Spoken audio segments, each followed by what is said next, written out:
بسم الله الرحمن الرحيم الحمد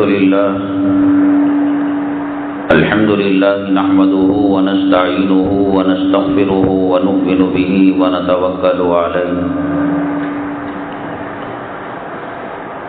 ونعوذ بالله من شرور أنفسنا ومن سيئات أعمالنا من يهده الله فلا مضل له ومن يضلله فلا هادي له ونشهد أن لا إله إلا الله وحده لا شريك له ونشهد أن سيدنا ومولانا محمدا عبده ورسوله صلى الله عليه وعلى آله وأصحابه وبارك وسلم تسليما كثيرا كثيرا أما بعد فأعوذ بالله من الشيطان الرجيم بسم الله الرحمن الرحيم قل إن كنتم تحبون الله فاتبعوني يحببكم الله قال النبي صلى الله عليه وسلم لا يؤمن أحدكم حتى يكون هواه تبعا لما جئت به أو كما قال النبي عليه الصلاة والسلام رب اشرح لي صدري ويسر لي أمري واحلل عقدة من لساني يفقهوا قولي اللهم صل على سيدنا مولانا محمد في أول كلامنا اللهم صل على سيدنا مولانا محمد في أوسط كلامنا اللهم صل على سيدنا مولانا محمد في آخر كلامنا معزز سامعین کرام، اللہ تبارک تعالیٰ نے ہمیں بے شمار نعمتوں سے مالا مال فرمایا۔ اللہ تعالیٰ کی اتنی نعمتیں ہیں کہ ہم اس کو شمار بھی نہیں کر سکتے۔ ہر پل، ہر لمحہ، ہر سیکنڈ کے 100ویں حصے میں اللہ تعالیٰ ہم پر احسان فرما رہے ہیں۔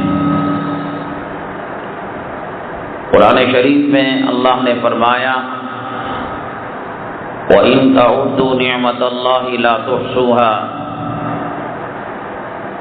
اے لوگو اگر تم شمار کرنا چاہو اللہ کی نعمتوں کو، زندگیاں ختم ہو جائیں گی، لیکن تم ان کو گن نہیں سکتے اور شمار نہیں کر سکتے۔ ان بیش بہا نعمتوں میں اللہ تعالیٰ نے کچھ نعمتوں کا خاص طور سے تذکرہ فرمایا، اور وہ بھی یوں کہا کہ ہم نے احسان کیا ہے تم پر۔ لَقَدْ مَنَّ اللَّهُ عَلَى الْمُؤْمِنِينَ إِذْ بَعَثَ فِيهِمْ رَسُولًا، اللہ نے احسان کیا ہے یقیناً کہ ہمارے درمیان خاتم الانبیاء، سید الرسل، روح کائنات، سید الاولین، سید الآخرین، ساقی کوثر، شافی محشر، جناب محمد الرسول اللہ صلی اللہ علیہ وسلم کی ذات گرامی کو مبعوث فرمایا۔ ہمارے لیے ایک بہت بڑی نعمت ہے، اللہ کا احسان ہے۔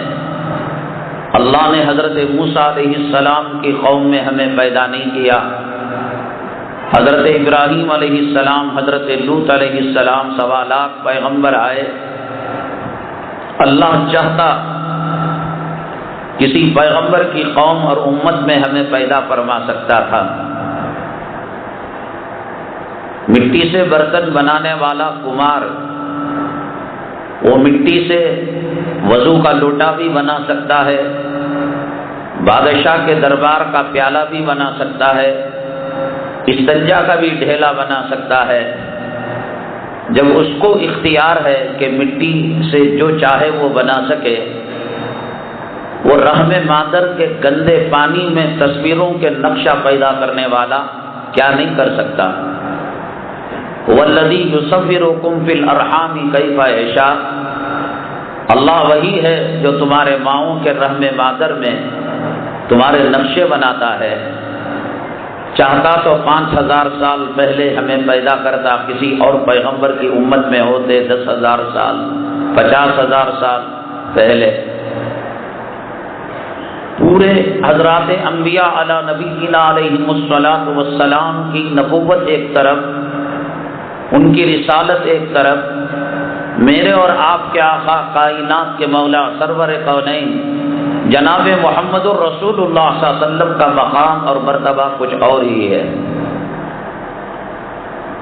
حضرت آدم علی نبینا علیہ الصلاۃ والسلام سے لے کر سیدنا عیسیٰ علی نبینا علیہ الصلاۃ والسلام تک جتنے پیغمبر آئے، ان تمام پر لازم تھا، ان تمام کی ذمہ داری تھی کہ اپنی نبوت پر ایمان لانے کے ساتھ رسول اللہ صلی اللہ علیہ وسلم کی نبوت کا بھی اقرار کرے، حالانکہ تشریف نہیں لائے تھے۔ آپ کا مقام، آپ کی عظمت، آپ کا مرتبہ اس سے سمجھ میں آتا ہے کہ ابھی دنیا میں آپ تشریف نہیں لائے، لیکن پچھلے نبیوں کو، رسولوں کو پابند کیا گیا کہ آپ رسول اللہ صلی اللہ علیہ وسلم پر ایمان لے کر آئیں۔ آپ کا مقام اور مرتبہ اس سے اندازہ لگائیں کہ اللہ کے نبی جناب محمد الرسول اللہ صلی اللہ علیہ وسلم نے فرمایا لو کان موسیٰ وعیسیٰ حی لما وسعہما الا اتباعی، کہ میری امت میں حضرت موسیٰ اور حضرت عیسیٰ علی نبینا علیہ الصلاۃ والسلام آئے۔ حضرت موسیٰ علیہ السلام اولو العزم پیغمبر ہیں، رسول ہیں، صاحب کتاب ہیں، لیکن وہ اپنی توریت پر عمل نہیں کر سکتے۔ حضرت عیسیٰ علیہ السلام کا آنا برحق ہے، لیکن وہ اپنی تعلیمات پر، انجیل پر عمل نہیں کر سکتے۔ ان کو جنت کی چابی چاہیے، خدا کی رضا چاہیے، مغفرت کا پروانہ چاہیے، تو رسول اللہ صلی اللہ علیہ وسلم کے نقش قدم پر ان کو بھی چلنا پڑے گا۔ کسی پیر کی کیا مجال، کسی مرشد کی کیا مجال، اپنے بڑوں کی کیا مجال، فلانی کی کیا مجال۔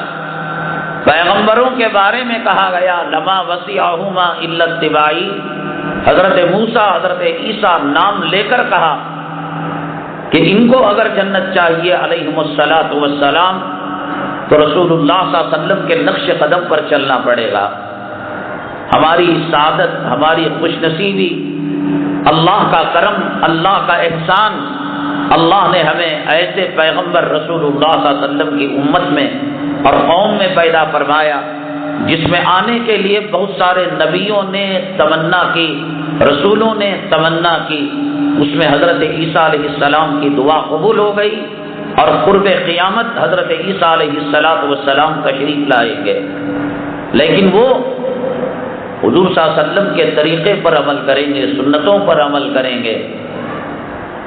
ربیع الاول کا مہینہ آنے کے بعد رسول اللہ صلی اللہ علیہ وسلم کی یاد، آپ کے اس دنیا میں تشریف آوری کی یاد تازہ ہو جاتی ہے۔ جگہ جگہ جلسے منائے جاتے ہیں، جلوس نکالا جاتا ہے، آپ کی یاد کے اندر سیرت پاک کے جلسے منعقد کیے جاتے ہیں۔ بالخصوص 12 ربیع الاول کو ایک جوش، ایک جذبے کا پورے عالم کے اندر، بالخصوص ایشیا اور بالخصوص ہندوستان، پاکستان کے اندر ایک عجیب و غریب قسم کا سما باندھا جاتا ہے، اور کوشش یہ کی جاتی ہے کہ ہمیں رسول اللہ صلی اللہ علیہ وسلم سے سچی پکی محبت ہے، اور ہم اس محبت کا اظہار 12 ربیع الاول کو کر رہے ہیں۔ اور جو یہ نہیں کرتا سمجھتے ہیں کہ صاحب وہ عاشق رسول نہیں ہے، مصیبت اب اس وقت یہ ہے کہ مسلک، مشرب، طریقہ کار اب مذہب بن چکا ہے۔ فلاں تحریک والے تحریک کو مذہب سمجھ چکے ہیں، فلاں جماعت والے فلاں جماعت کو مذہب سمجھ چکے ہیں، فلاں مسلک والے مسلک کو مذہب سمجھ چکے ہیں۔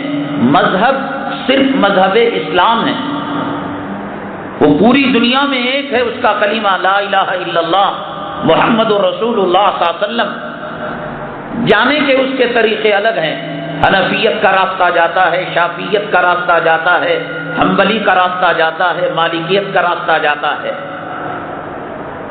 امام بخاری کا راستہ جاتا ہے، امام مسلم کا راستہ جاتا ہے، امام ترمذی کا راستہ جاتا ہے، امام مالک کا راستہ جاتا ہے، امام نسائی کا راستہ جاتا ہے۔ اب اصل اپنے مرکز کو چھوڑ کر راستوں کو لوگوں نے مذہب بنا دیا۔ ہر آدمی کہتا ہے کہ میرا راستہ جو نہیں اپنایا وہ مسلمان نہیں۔ یہ سب چیزیں اکابرین نے، بزرگان دین نے امت کی سہولیت کے لیے پیدا فرمایا، انہوں نے اس کو ایجاد کیا۔ اب ایک عام آدمی لاکھوں حدیثوں میں سے، حدیث میں رفع یدین بھی ہے، رفع یدین نہ کرنا بھی ہے، حدیث میں آمین بالجہر بھی ہے، آمین بالسر بھی ہے، حدیث کے اندر سینے پر ہاتھ باندھنے کا بھی ہے، ناک کے نیچے ہاتھ باندھنے کا بھی ہے۔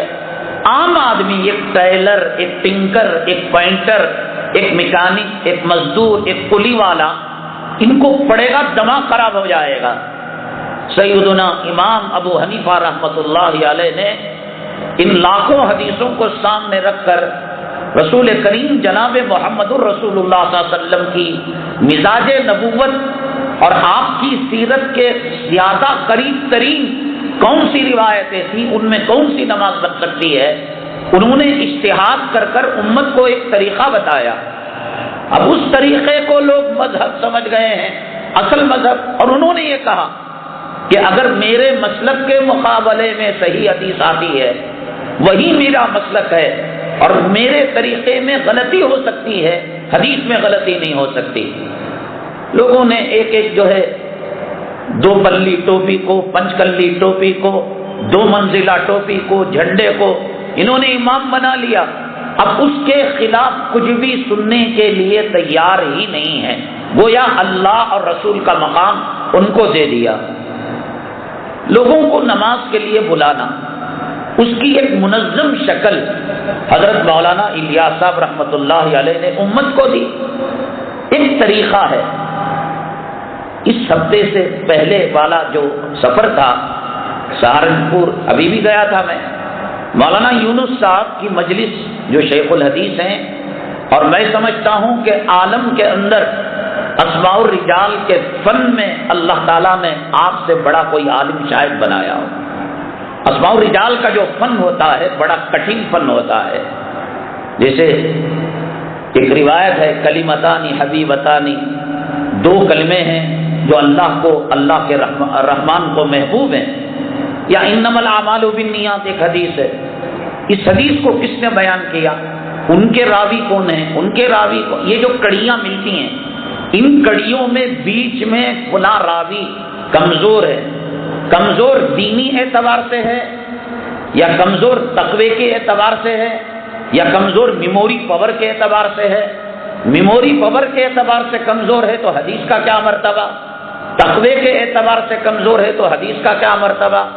حسن لغیرہ، حدیث حسن اور حدیث صحیح، یہ سب قسمیں ہیں، اس فن کے ماہر ہیں۔ حضرت نے شادی نہیں کی، ایک ان کا اجتہاد تھا، وہ اللہ تعالیٰ کو جواب دیں گے، شادی سنت ہے، لیکن ان کا کہنا یہ ہے علم حدیث کے انہماک میں میں کوئی شوقن کو لانا نہیں چاہتا۔ اب بیوی کروں گا، بچے ہوں گے، پریوار ہوگا، معاشرت ہوگی، حالانکہ کرنا چاہیے۔ ان کا سوچنا یہ تھا کہ حدیث سے انہماک، دن رات حدیث کے اندر پڑے ہوئے، دن وہ سوتے ہوں گے، کھاتے ہوں گے، ضروریات سے فارغ، یہ چھوڑ کر حدیث حدیث حدیث حدیث پاک۔ اللہ نے بہت بڑا مقام دیا ہے، اور چہرہ اتنا پرنور جو دیکھے تو دیکھتا رہ جائے. ظاہر سی بات ہے رسول اللہ صلی اللہ علیہ وسلم کی زیارت کتنی مرتبہ آپ نے کی ہوگی. دن رات گھنٹوں آدمی ٹی وی میں لگا ہے، لاٹری میں لگا ہے، سٹے میں لگا ہے، جوے میں لگا ہے، کاروبار میں لگا ہے، دھوکے میں لگا ہے. جس کی زندگی بخاری کے اندر گزر رہی ہو، اس کی تحقیق میں گزری ہو، کتنا بڑا اللہ والا ہوگا. فرمان ایک مرتبہ آج سے تقریباً 3 جمعہ پہلے حضرت کی مجلس ہوتی ہے. عصر کی نماز کے بعد حضرت مجلس میں بیٹھتے ہیں تو کوئی جملہ ارشاد نہیں فرماتے، بس بیٹھے ہی رہتے ہیں.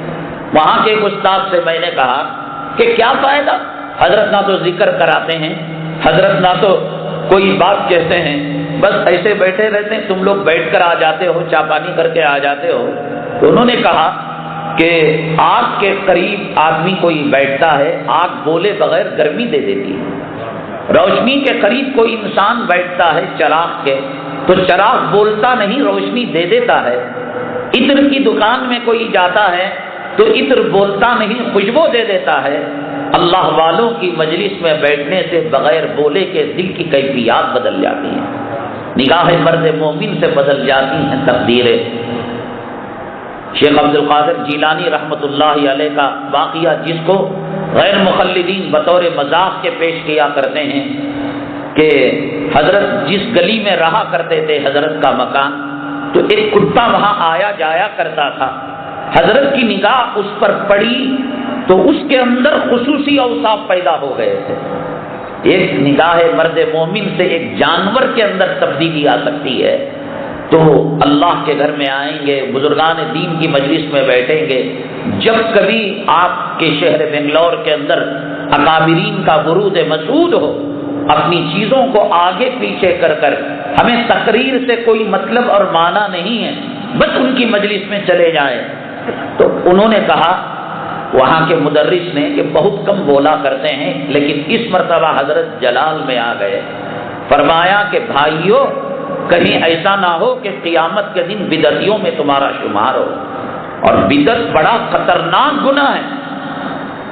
آدمی چوری کر لے چھوٹا گناہ ہے، قتل کرے چھوٹا گناہ ہے، لیکن جعلی نوٹ بنائے، جعلی پاسپورٹ بنائے، ڈپلیکیٹ ویزا بنائے، یہ خطرناک جرم ہے، اس کی بڑی سزائیں ہیں. تو رسول اللہ صلی اللہ علیہ وسلم کا مقابلہ ہے. جعلی درود بنانا، جعلی مسائل پیدا کرنا، جعلی چہلم بنانا، جعلی 11ویں بنانا، جعلی تحریکیں بنا کر جہاد کا ثواب اس پر چسپا کرنا، یہ رسول اللہ صلی اللہ علیہ وسلم پر الزام کر رہا ہے کہ آپ نے شریعت کو چھپا لیا، ہم شریعت کو بیان کر رہے ہیں. تو چنانچہ حضرت نے فرمایا لوگوں کہیں ایسا نہ ہو کہ قیامت کے دن بدعتیوں کے ساتھ تمہارا حشر ہو. اور بدعت کے بارے میں حدیث کہتی ہے کل بدعت ضلالہ وکل ضلالۃ فی النار، ہر بدعت گمراہی کی طرف لے جاتی ہے اور ہر گمراہی کا ٹھکانہ آخری مرتبہ جہنم ہے. یعنی بدعتی سیدھا بغیر حساب کتاب کے وہ جہنم کے اندر چلا جائے گا. اس لیے کہ اللہ پر، اللہ کے نبی پر، جبرائیل امین پر، صحابہ پر یہ تہمت لگاتا ہے کہ بھئی یہ بھی دین تھا تم نے بیان نہیں کیا، یہ بھی شریعت تھی تم نے بیان نہیں کیا. یہ بہت بڑی تہمت ہے، جعلی دین ہے، یہ ڈپلیکیٹ دین ہے. تو اس کے بعد حضرت نے فرمایا 2 باتیں. بزرگان دین بعض چیزیں بطور علاج کے دیا کرتے ہیں. یہ میں نہیں کہہ رہا ہوں بھائی، تم کہو گے کہ بھئی فلاں جماعت کے بارے میں، فلاں پارٹی کے بارے میں کچھ سمجھ میں نہ آوے. حضرت مولانا شیخ یونس صاحب کو فون لگانا، مظاہر جدید کو، اور حضرت سے بات کرنا. کہا کہ کچھ چیزیں ہمارے اکابرین بزرگان دین اولیاء کرام امت کی بے راہ روی کو دیکھ کر بطور علاج کے ان کو دیا کرتے ہیں. جیسے فرمایا الا اللہ الا اللہ، یہ ضربیں ہیں، یہ عبادت نہیں ہے. عبادت جیسے نماز عبادت ہے، روزہ عبادت ہے، جس کے چھوڑنے پر گناہ ہے. ایک کیفیت ہے کہ آدمی کے دل گناہوں سے بھر چکا ہے، سیاہی سے بھر چکا ہے. حدیث پاک میں آتا ہے انسان گناہ کرتا ہے تو دل پر ایک سیاہ نقطہ لگ جاتا ہے اور پھر گناہ کرتا ہے اور ہوتے ہوتے دل سیاہ ہو جاتا ہے۔ الا اللہ کے ہتھوڑوں کی ضربیں جب دل پر لگیں گی تو وہ سیاہی جائے گی اور ذکر سے دل سیقل ہوگا، اور اس کی فضیلت تو ذکر کے باب میں اور حدیث پاک کے اندر اس کو بیان کیا گیا ہے، ایک بطور علاج کے اس کو کہا۔ اسی طریقے سے لوگوں کو نماز کی دعوت دینا، مسجد کی دعوت دینا، ایک بطور علاج کے ایک فارمولہ امت کو دیا حضرت مولانا شاہ محمد الیاس صاحب رحمۃ اللہ علیہ نے۔ مذہب اسلام کے مقابلے میں ایک مذہب نہیں دیا، ایک فارمولہ دیا اصلاح معاشرہ کا، مساجد کی آبادی کا، امت کو ارتداد سے بچانے کا، امت کو راہ راست پر لانے کا، امت کو تقوی کے راستے پر چلانے کا۔ اب لوگ اس کو مذہب سمجھ لیں، اس کو دھرم سمجھ لیں، جو نہیں کرتا اس کو برا سمجھیں اور سارے لوگوں کو الا اللہ کی ضربوں پر مجبور کریں۔ خانقاہ کو سمجھیں کہ یہی خانقاہ کی چار دیواری میں یہاں دین ہے، اور مرکز کو سمجھیں کہ چار دیواری کے اندر یہی دین ہے، اور جو یہ نہیں کرتا وہ مسلمان نہیں ہے۔ فرمایا جو یہ سمجھے گا وہ قیامت کے دن بدعتیوں کے ساتھ اس کا حشر ہوگا۔ اور حضرت نے فرمایا ڈاکٹر ٹانک دیتا ہے کھانسی کو دور کرنے کے لیے، کوئی علاج ہے، اب اس نے کاویری کے پانی کو، بسلیری پانی کو، زمزم پانی کو چھوڑ کر ڈاکٹر کی دی ہوئی ٹانک کو بطور علاج کے جو دیا، بطور دوا کے جو دیا، اس کو ڈرنکنگ اور مشروب کے طور پر استعمال کر رہا ہے، تو دنیا میں اس سے بڑا بے وقوف ہے۔ ڈاکٹر نے اس کو ٹیبلٹ دیے، بھئی تیرے گڑگے میں درد ہے، تیرے سینے میں درد ہے، تیرے کمر میں درد ہے، اب یہ گیہوں لینا چھوڑ دیا، چاول لینا چھوڑ دیا، یا کہ کروسین کلو کلو کے حساب سے لے رہا کھا رہا ہے۔ ارے بھائی وہ تو علاج کے لیے اس نے کہا تھا، جب وہ ضرورت پوری ہو گئی تو اب علاج نہیں ہے، اور جب تک مرض ہے تو وہ دوائی کھائی جائے گی، کھانسی ہے ٹانک۔ اس نے پانی چھوڑ دیا، چاول غلہ اناج لینا چھوڑ دیا، کروسین کے ٹیبلٹ کھا رہا ہے، کروسین کی ٹانک جو ہے پی رہا ہے پانی سمجھ کر۔ دنیا میں اس سے بڑا بیوقوف ہے؟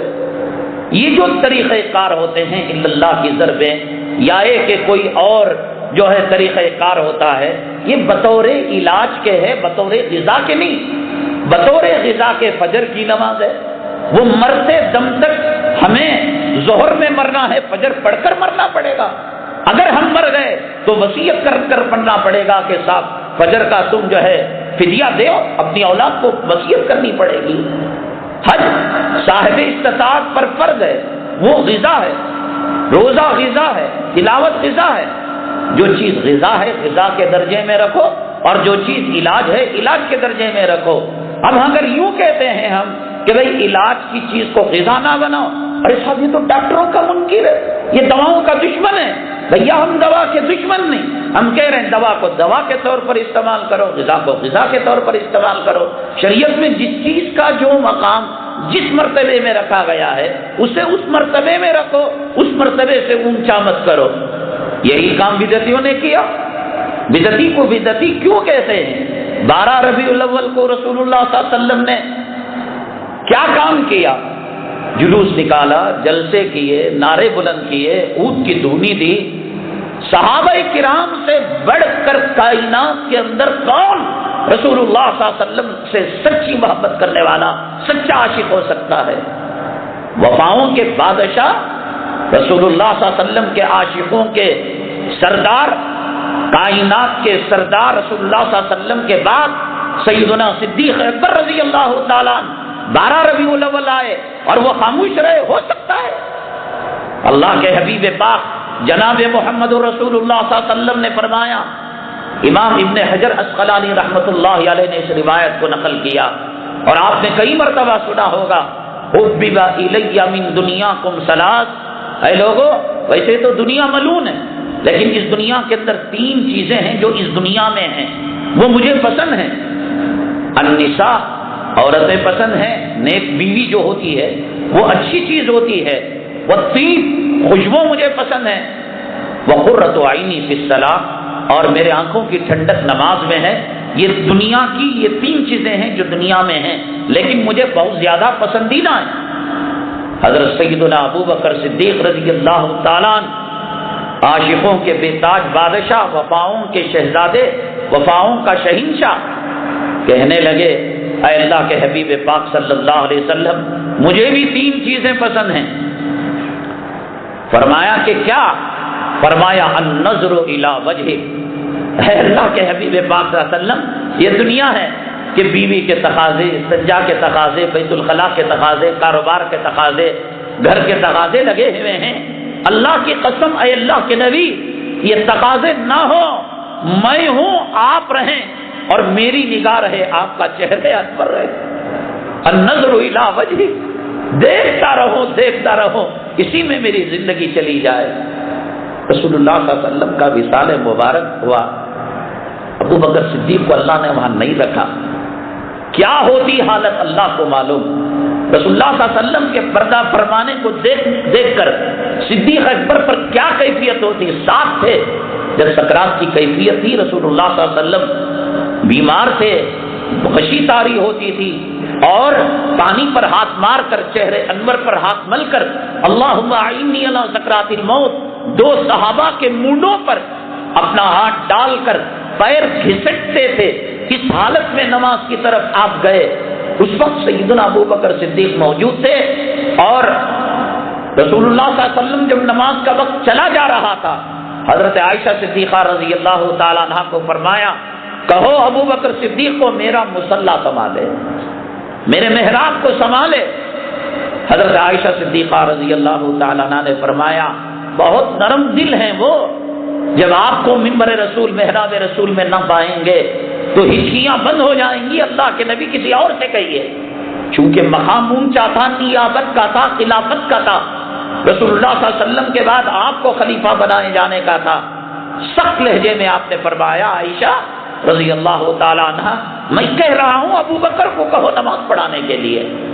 رکعتیں شروع ہو چکی تھیں، رسول اللہ صلی اللہ علیہ وسلم تشریف لائے اس حالت کے اندر کہ 2 صحابہ کے مونڈوں پر آپ کے مبارک ہاتھ تھے اور چلنے کی طاقت نہیں تھی، پیر زمین پر گھس رہے تھے، ریتیلی زمین پر مبارک قدم کے نشانات پڑ رہے تھے۔ آپ آتے تو مہک پیدا ہو جاتی تھی، خوشبو سے فضا معطر ہو جاتی تھی، تو جہاں قرات تھی وہی اسٹاپ کیا صدیق اکبر رضی اللہ تعالیٰ عنہ نے اور رسول اللہ صلی اللہ علیہ وسلم کو محراب میں کھڑایا۔ اسی سے علماء احناف نے مسئلہ نکالا ہے کہ رسول اللہ صلی اللہ علیہ وسلم نے حضرت ابو بکر صدیق نے جہاں قرات کو ختم کیا، سورہ فاتحہ کے بعد دم سورت پڑھ رہے تھے، تو وہاں سے رسول اللہ صلی اللہ علیہ وسلم نے قرات شروع کی۔ وہاں سے امام ابو حنیفہ رحمۃ اللہ علیہ نے مسئلہ نکالا، رسول اللہ صلی اللہ علیہ وسلم کی آخری نماز فاتحہ ہو چکی تھی، وہ امام کی فاتحہ اگر نہ ہوتی تو رسول اللہ صلی اللہ علیہ وسلم شروع سے قرات کرتے سورہ فاتحہ سے، جہاں صدیق اکبر نے اسٹاپ کیا آگے نہ بڑھتے۔ اس سے ثابت ہوتا ہے امام کی فاتحہ مقتدیوں کی فاتحہ ہو جاتی ہے۔ سمجھے آپ؟ یہ سب ان لوگوں کا تفقع، ان لوگوں کا اجتہاد ہے۔ جو آدمی دنیا کے بارے میں سوچتا رہتا ہے نت نئے طریقے کھانے، چکن کتنی شکایت کرے گی مرغی خدا کے جانے، اس کو کالا رنگ دے دیا، ہریا رنگ دے دیا، 16 نمبر دے دیا، 60 نمبر دے دیا، 50 نمبر دے دیا، کرے پاک لگایا الگ جو ہے نام دے دیا، کوتمیر لگائی الگ نام دے دیا، اور اس کو آگ میں بھون دیا، اس کو بھٹی میں بھون دیا۔ اگر وہ قیامت کے دن اس کو لایا جائے تو کہے گی خدا جانے امت محمدیہ نے اپنے ولیموں میں کتنے ناموں سے مجھے جو ہے یاد کیا ہے۔ دماغ چلتا ہے صاحب، حجام کی دکان سب سے خوبصورت ہوتی ہے محلے میں، حجام کا دماغ چلتا ہے۔ انجینئر کا دماغ جہاں رکتا ہے وہاں سے حجام کا دکان جو ہے اس کا عقل چلتی ہے، اس کا دماغ چلتا ہے، جو دین میں لگے رہتے ہیں۔ اللہ تعالیٰ والذین جاہدوا فینا لنہدینہم سبلنا، تم آؤ قرآن سمجھنے کے لیے، وَلَقَدْ يَسَّرْنَا الْقُرْآنَ لِلذِّكْرِ فَهَلْ مِن مُدَّكِرٍ، دیکھو ہم تمہارے دلوں کے اندر حکمت کے موتی کیسے پروتے، تم نے کھولنا ہی نہیں چاہا، تم نے اس کو قرآن خوانی کے لیے رکھ لیا، موتا کے سامنے پڑھنے کے لیے رکھ لیا، قبرستان میں پڑھنے کے لیے رکھ لیا، تعویذ گنڈوں کے لیے رکھ لیا، ٹی وی کے دکان کے ادگھاٹن کے لیے رکھ لیا، سود کی بینک میں ماں کے زنا کرنے کے اڈے میں کلام پاک پڑھ کر ادگھاٹن کے لیے رکھ لیا۔ ارے آؤ تو صحیح، ان اللہ یرفع بہذا القرآن اقواما ویضع بہ آخرین، اس قرآن سے ہم نے قوموں کو اونچا کیا. جو کل بکریاں چرانے نہیں چاہتے تھے، ہم نے 24 لاکھ 17 لاکھ مربع میل ان کے قدموں کے نیچے ڈال دی اس کلام پاک کے برکت سے. حضرت گنگوہی رحمت اللہ علیہ کے زمانے میں لوگوں کے اندر معصومیت تھی. بچہ کسی مسلمان کے گھر پیدا ہوا، اب وہ کالا کلوٹا تھا. اب ماں باپ کو کچھ نام نہیں سوجی، علماء کی طرف رجوع نہیں ہوئے، تو اس نے ان کا نام رکھ دیا کالے. بچے کا نام کالے رکھ دیا. اب ذرا بڑا ہوا بچہ تو لوگوں نے کہا کہ بھائی کالے بھی کوئی نام ہے. حدیث کے اندر آتا ہے احمد محمد جو نام کے ساتھ لگائے گا رسول اللہ صلی اللہ علیہ وسلم اس کی شفاعت کریں گے قیامت کے دن.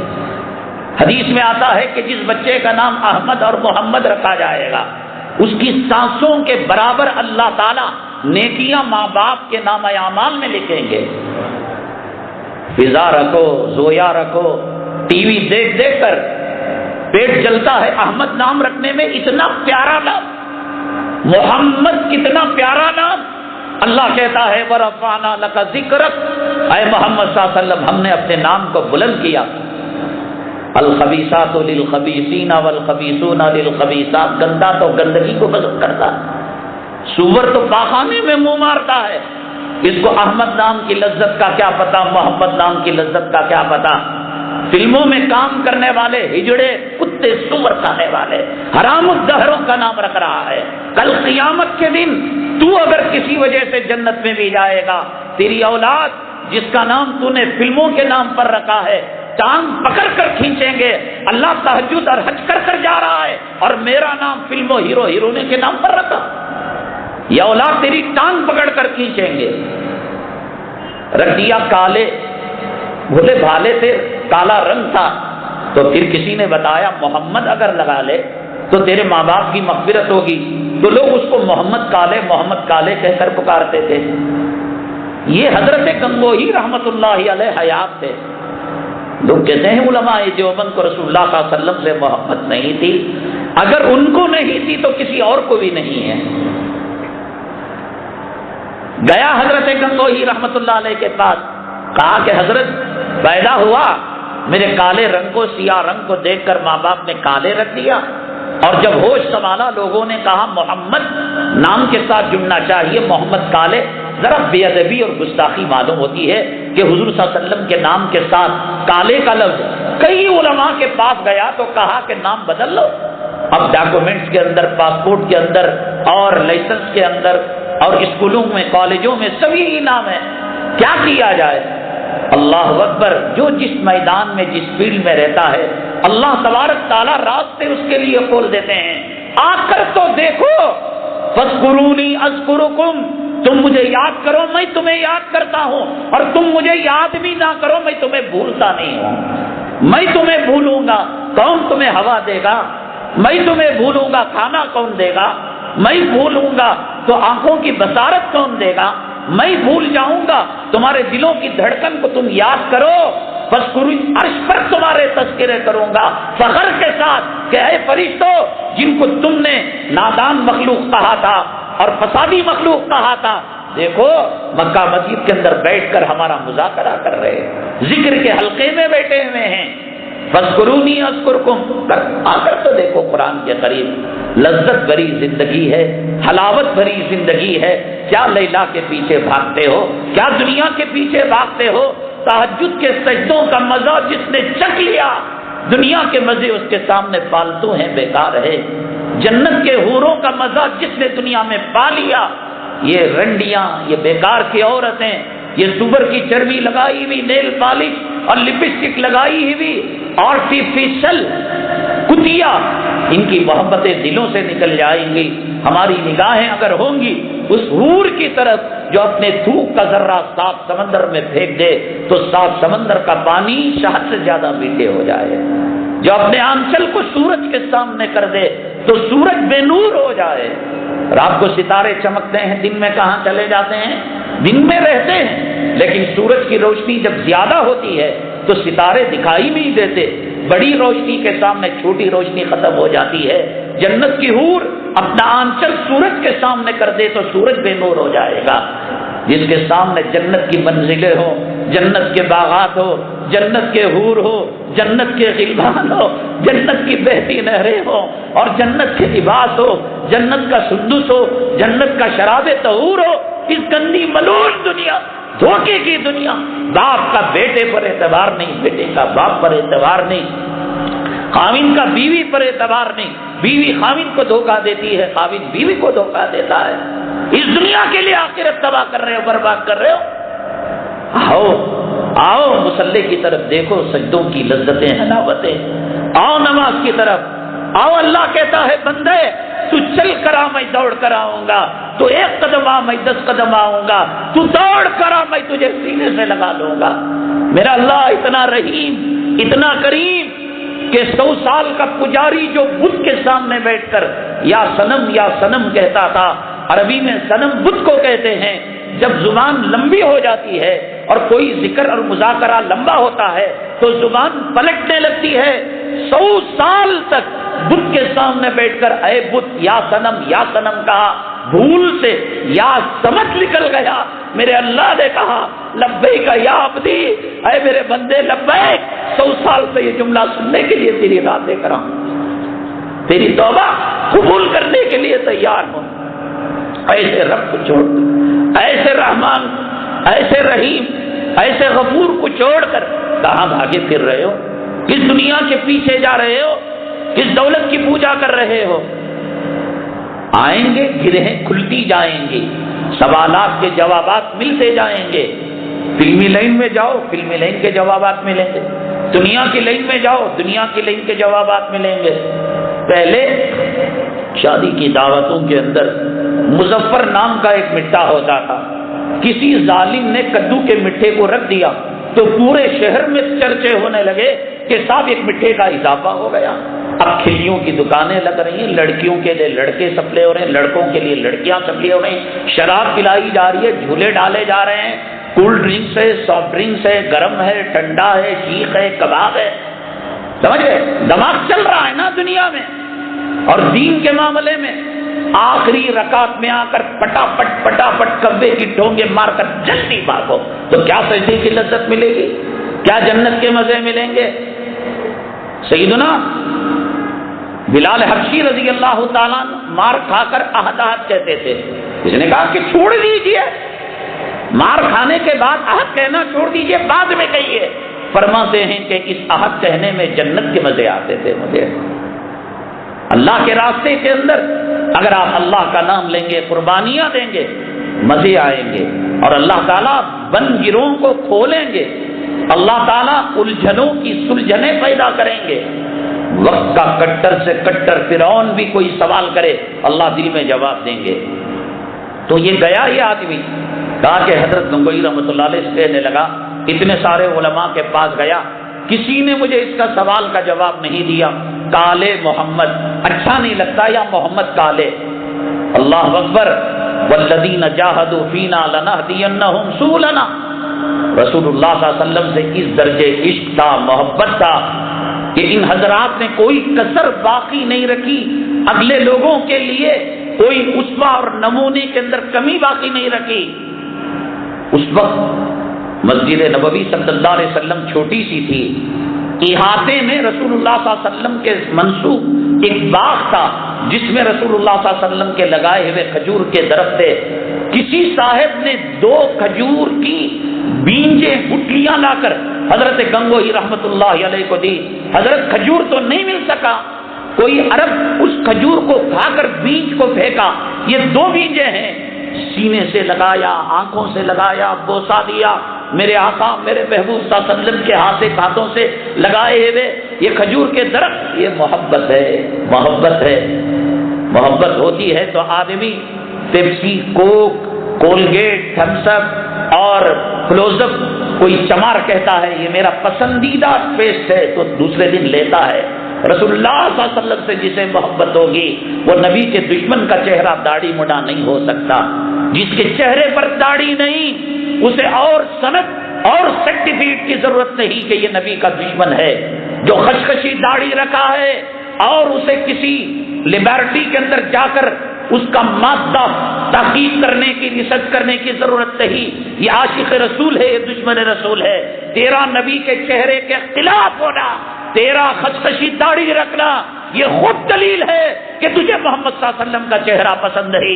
سور کتا کھانے والے زانیوں کا چہرہ تجھے پسند ہے، ٹونی بلیر کا چہرہ تجھے پسند ہے، بش کا چہرہ تجھے پسند ہے۔ قیامت کے دن میرے محبوب کے دربار میں شفاعت کا پروانہ مانگنے آئے گا، میرے محبوب کے حوض کوثر پر، حوض کوثر کے بھیک مانگنے آئے گا۔ خشخشی داڑھی رکھنے والے داڑھی مڑا کر رسول اللہ صلی اللہ علیہ وسلم کے منہ مبارک کو، ان کی طرف نسبت کے داڑھی کے بالوں کو پیشاب کی نالی میں ڈالنے والے میرے آقا طائف کی سرزمین کے اندر پتھر کھا کر آپ نے دعائیں دی، کہا کہ مجھے زحمت نہیں رحمت بنا کر بھیجا گیا۔ لیکن داڑھی منڈے جب قیامت میں داڑھی منڈی حالت کے اندر خشخشی داڑھی کے ساتھ نبی کے حوض کوثر کے پاس جائے گا اور حوض کوثر کا جام مانگے گا، وہ نبی جس نے دنیا میں پتھر کھا کر رحمت کی دعائیں دی، وہ نبی جو طائف کی سرزمین کے اندر رحمت کی دعائیں دی، وہ تجھے دیکھ کر کہے گا سحقن لکم لمن بدل دینی بادی، چلے جا بردود، میری نگاہوں سے دور ہو جا، جو میرے جانے کے بعد میرے چہرے کو، میری سنت کو تو نے بدل دیا۔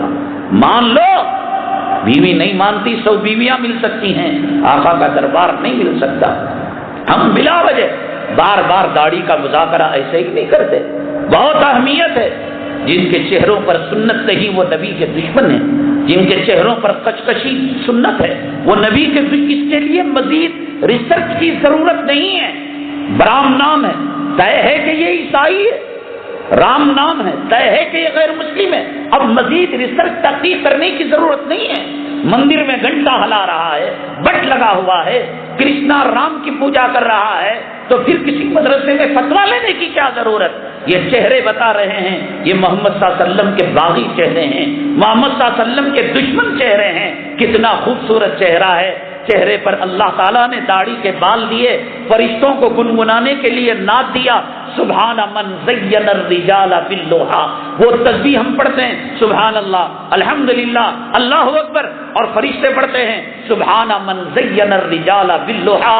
پاک ہے وہ ذات جس نے مردوں کو داڑھی سے خوبصورت بنایا، خوبصورت بنایا، چھل کر اکھاڑ کر ہجڑا بننے سے خوبصورت نہیں، داڑھی رکھنے سے خوبصورت ہے۔ اور فرشتوں کی تسبیح، داماد ڈھونڈتے ہو چن چن کر ہجڑے داماد، چکنے چپاٹے، تاکہ بیوی کی خواہش پوری نہ کر سکے اور بیوی کسی اور کی چکر لگا سکے۔ اطباء نے، سائنسدانوں نے لکھا ہے جو داڑھی منڈاتا ہے اس کی قوت مردانگی کمزور ہو جاتی ہے۔ آپ دیکھیے، یہ انگلیوں پر، پیروں کے نشانات پر ٹچ کر کر آج علاج کیا جاتا ہے، کہتے ہیں یہاں کلیجہ ہوتا ہے، یہاں دل ہوتا ہے، اور یہاں مثانہ ہوتا ہے، یہاں پتا ہوتا ہے۔ ایسے ہی اس داڑھی کے جو گال ہے اس کا تعلق انسان کی قوت باس اور قوت مردانیت سے۔ اللہ تعالیٰ نے ایک سسٹم بنایا ہے، اللہ تعالیٰ نے زینت دی ہے، اس پر شان کرنا چاہیے، اس پر فخر کرنا چاہیے۔ بہرحال حضرت گنگوہی رحمت اللہ علیہ نے اس کھجور کے بیج کے 132 چھوٹے چھوٹے دانے کیے اور کہا کہ دوستو، آج کی مجلس کے اندر یہ سب سے بڑا انعام ہے کہ رسول اللہ صلی اللہ علیہ وسلم کے ہاتھوں سے لگائے ہوئے پودوں کے کھجور کی بیجوں کو میں آج تقسیم کر رہا ہوں، میں سب کو برابر دے رہا ہوں، میرے حصے میں بھی یہ ہے۔ اتنی محبت کیا کرتے تھے، اور محبت ہوتی ہے اللہ تعالیٰ دلوں کے تالے کھول دیتے ہیں۔ کہا میں کتنے مفتیوں سے پوچھا، کہا نام بدل لے۔ حضرت گنگوہی رحمت اللہ علیہ نے کہا محمد کالے، یہ اپنا نام اپنی جگہ رہے، سامنے ایک جملہ بڑھا لے، جا بجا محمد کا نام لے۔ محمد کالے ہے، محمد کا نام لے، یہ بڑھا کر حضرت نے فرمایا کہ یہ نام کے اندر تو اضافہ کر لے، رسول اللہ صلی اللہ علیہ وسلم کی ناک بھی بن جائے گی، تیرا نام اپنی جگہ پر باقی بھی رہے گا۔ یہ محبت ہے۔ حضرت سیدنا ابو بکر صدیق رضی اللہ تعالیٰ عنہ کے زمانے میں 12 ربیع الاول آیا، کوئی چیتا نہیں بنا، باغ نہیں بنا، کوئی جلوس نہیں نکلا، کوئی جو ہے ڈول ڈھپکا نہیں ہوا، یہ سچے عاشق تھے۔ یہ نہ ہو تو اور کون ہے؟ النظر الی وجہک اے اللہ کے نبی صلی اللہ علیہ وسلم بس دیکھتا رہو اور کوئی چیز نہیں چاہیے. وَإِنفَاقُ مَالِي عَلَىٰ أَمْرِكَ، میری جان تو آپ کے لیے ہے، مال کس کے لیے؟ آپ حکم دیتے رہے اور میرا مال خرچ ہوتا رہے، حکم دیتے رہے میرا مال خرچ ہوتا رہے. وَبِنْتِي فِي أَهْلِ بَيْتِكَ، اور میری بچی آپ کے گھر کی زینت بنے. حضرت عائشہ صدیقہ رضی اللہ تعالیٰ عنہ کو رسول اللہ صلی اللہ علیہ وسلم کی زوجیت کے اندر دے دیا، نکاح کے اندر دے دیا. تو یہ 3 خواہشات رسول اللہ صلی اللہ علیہ وسلم ہی کے ارد گرد آپ نے فرمایا مجھے 3 چیزیں، نیک بیوی، خوشبو اور میری آنکھوں کی ٹھنڈک نماز. تو صدیق اکبر رضی اللہ تعالیٰ میں وہ چیزیں جو رسول اللہ صلی اللہ علیہ وسلم ہی کے ارد گرد آپ کو دیکھتا رہو، آپ کے حکم پر مال خرچ کرتا رہو. ایک رات سیدنا ابو بکر صدیق رضی اللہ تعالیٰ رو رہے، ہچکیاں بند ہو گئی. گھر والے فرماتے ہیں ان کی صاحبزادیاں، ان کی بیگم، آج کیا عجیب ماجرا ہے سیدنا صدیق اکبر رضی اللہ تعالیٰ عنہ کا، کیا معاملہ ہے؟ تو دعا میں یہ کہہ رہے ہیں اللہ لینے والا ہاتھ نیچا ہوتا ہے اور دینے والا ہاتھ اوپر کا ہوتا ہے. اللہ اگر میں رسول اللہ صلی اللہ علیہ وسلم کو اپنا مال دوں گا بے ادبی ہو جائے گی، گستاخی ہو جائے گی، اس لیے کہ لینے والا ہاتھ نیچا ہوتا ہے. الید العلیٰ خیر من ید السفلی، آقا نے فرمایا اوپر والا ہاتھ بہتر ہے نیچے والے ہاتھ سے. تو اب میرا ہاتھ اوپر ہو جائے گا، میں مال خرچ بھی کرنا چاہتا ہوں اور ہاتھ کو نیچے بھی رکھنا چاہتا ہوں. اللہ کوئی سبیل پیدا کر دے، اللہ کوئی راستہ پیدا کر دے. میرے آقا کی توہین نہ ہو، آقا کے سامنے ایک بال برابر میری بڑائی نہ ہو. فجر کی نماز کو گئے، وحی الہی آئی، رسول اللہ صلی اللہ علیہ وسلم پر وحی آتی تو ایک جھرجھری جسم پر طاری ہوتی، ایک عجیب کیفیت آپ پر طاری ہوتی. اب اس کے بعد سکوت طاری ہوا. صحابہ کرام نے پوچھا اے اللہ کے نبی صلی اللہ علیہ وسلم کیا معاملہ؟ کہا وحی آئی، جبریل امین نے کہا اب ابو بکر کا مال ابو بکر کا نہیں ہے، اس کے مالک آپ ہو چکے ہیں. اس درجے محبت، اس درجے، اسی لیے کلام پاک کے اندر ثانی اثنین صاحبہ اذ یقول لصاحبہ لا تحزن، کائنات کے اندر رسول اللہ صلی اللہ علیہ وسلم کے بعد انبیاء علیہم الصلوۃ والسلام کے مرتبوں کے بعد صدیق اکبر کو کوئی نہیں لگ سکتا. انہوں نے کبھی جلوس نہیں نکالا، عود نہیں سلگایا، جھنڈا قائم نہیں کیا. یہ کون لوگ کرتے ہیں بھائی؟ مسجدوں کے سامنے گزر رہے ہیں، نماز نہیں ہے. رسول اللہ صلی اللہ علیہ وسلم سکرات کے عالم میں 2 صحابہ کے مونڈوں پر ہاتھ رکھ کر پیر گھسٹ رہے ہیں، نماز کو نہیں چھوڑا. اور اس نے رسول کا مظاہرہ میدان جنگ میں نبی نے نماز نہیں چھوڑا. فقہاء نے مسئلہ لکھا کہ عورت کا بچہ آدھا باہر آ چکا ہے، آدھا اندر ہے، نماز قضا ہو رہی ہے، عورت کو چاہیے کہ زمین کے اندر کھڈا کھودے اور اس پر بیٹھے اور جس کیفیت کے ساتھ نماز پڑھ سکے پڑھے، لیکن اس حالت کے اندر بھی وہ نماز کو قضا نہیں کر سکتی. جلوس کے نام پر نمازوں کو قتل کون کرنے والے؟ جن کے چہروں پر سنت نہیں. یہ عاشقان رسول جو کبھی مسجدوں میں نظر نہیں آتے، یہ عاشقان رسول. کیا ہو رہا ہے دین کے ساتھ ٹھٹا اور دین کے ساتھ کیا مذاق. اللہ تعالیٰ نے حضرات صحابہ کرام رضوان اللہ علیہم اجمعین کو چن لیا تھا. میں نے کہا سیدنا ابو بکر صدیق رضی اللہ تعالیٰ سکرات کے عالم میں رسول اللہ صلی اللہ علیہ وسلم کے دنیا کے آخری لمحات میں تھے، لیکن جب وصال مبارک ہوا تو اللہ تعالیٰ نے کچھ کام لگا دیا ابو بکر صدیق کو. رسول اللہ صلی اللہ علیہ وسلم سے اجازت لی، اے اللہ کے نبی صلی اللہ علیہ وسلم ذرا سا 10 منٹ کے اندر ہو کر آتا ہوں، آپ اجازت مرحمت فرمائیے. آپ نے اجازت دی، گئے، جا کر آ کر دیکھا ہرگز برداشت نہیں کر سکتا تھا ابو بکر صدیق رضی اللہ تعالیٰ. یہ اللہ تعالیٰ کی مصلیحت تھی کہ اس وقت سیدنا صدیق اکبر رضی اللہ تعالیٰ عنہ کو اس مرحلے کے اندر اللہ تعالیٰ نے آپ کو جدا کیا. جب آ کر دیکھا رسول اللہ صلی اللہ علیہ وسلم پردہ فرما چکے تھے اور صحابہ کرام کی عجیب کیفیت. حضرت عمر رضی اللہ تعالیٰ تلوار نکال لی. کسی نے کہا میرا محبوب چلا گیا تو سر جو ہے تن سے جدا کر دوں گا. جلالی صاحبی، کوئی دیوار پٹک رہا ہے، کوئی جنگل چلا گیا ہے. اللہ اکبر. اس وقت جب عجیب و غریب قسم کی کیفیات امت پر طاری ہوں، مجنونانہ جذبات حاوی ہوں، اس وقت ہوش خواص کے ساتھ آقا کے طریقے کو پکڑنا یہ صدیقی کا کام تھا۔ بڑے بڑے صحابہ کچھ کچھ کرنے لگے، کوئی جنگل چلا گیا، کوئی سر پٹک رہا ہے، کوئی رو رہا ہے، اور حضرت عمر خطاب نے تلوار ہی نکالا ہے، کوئی کہے گا میرے محبوب مجھے چھوڑ کر جائیں گے۔ اس درجے محبت، اس درجے محبت، اللہ اکبر۔ میں یہ بتا رہا ہوں، اس درجے محبت کرنے والوں کو 12 ربیع الاول یاد نہیں آیا، جلوس یاد نہیں آیا، جلسہ یاد نہیں آیا، دھونی جلانا یاد نہیں آیا، جھنڈے لگانا یاد، عمل سے کر کر بتایا انہوں نے۔ صحابہ دیوانہ وار رات کو آ جاتے، آقا کو جگا نہیں سکتے، آقا کو حجرے سے بلا نہیں سکتے، بے ادبی گستاخی، ٹھنڈ میں پڑے رہتے باہر کہ رسول اللہ صلی اللہ علیہ وسلم کب آئیں گے، آپ کو دیکھ کر آنکھوں کو ٹھنڈک کب ملے گی۔ دیوانے تھے دیوانے۔ ایک صحابی تھے، ایمان لانے سے پہلے ایک عورت سے ان کے تعلقات تھے اور بہت ان کے گن گایا کرتے تھے، اس کی گلی کے اندر پھرا کرتے تھے اور اسے لیا پھرتے تھے، جو اس زمانے کے اندر لیلا مجنوں کا واقعہ ہو سکتا تھا، ایمان سے پہلے والی حالت۔ ایک مرتبہ وہ عورت جب دیکھا کہ 2-3 دن تک میرا مجنوں مجھ سے ملنے نہیں آیا، یہ رسول اللہ صلی اللہ علیہ وسلم کے دربار مقدس میں آپ کے شہر انور کی زیارت کے لیے تشریف لائے تھے۔ عورت کہنے لگی اجی کیا ہو گیا، 3 دن سے آپ مجھے دیکھنے کے لیے نہیں آئے؟ ارے ہٹ پرے کو ہٹ۔ اس کو پتا نہیں کہ یہ جو ہے اب مسلمان ہو چکے ہیں، صحابی بن چکے ہیں، رسول اللہ صلی اللہ علیہ وسلم کے شہر انور کی زیارت کے مقابلے میں ایک لیلا، ایک محبوبہ، ایک گرل فرینڈ جوتے کی نوک پر ان کو رکھا کرتے تھے۔ جب اس نے کہا تم تو اس وقت بڑے گن گایا کرتے تھے، اشعار گایا کرتے تھے، میری گلی کا چکر لگایا کرتے تھے، آنکھوں کا تارا کہا کرتے تھے اور فلاں کلی گلاب کہا کرتے تھے، دیکھنے تیار، ارے نکل جا، پری ہٹ جا، میرے محبوب کے چہرہ دیکھنے کے بعد اب مجھے دنیا کی کوئی چیز اچھی نہیں لگتی۔ زیادہ بات کرے گی تلوار سے نیام نکال لیا، کہا کہ سر ختم کر دوں گا تیرا۔ سب کچھ قربان کر دیتے تھے رسول اللہ صلی اللہ علیہ وسلم کے لیے۔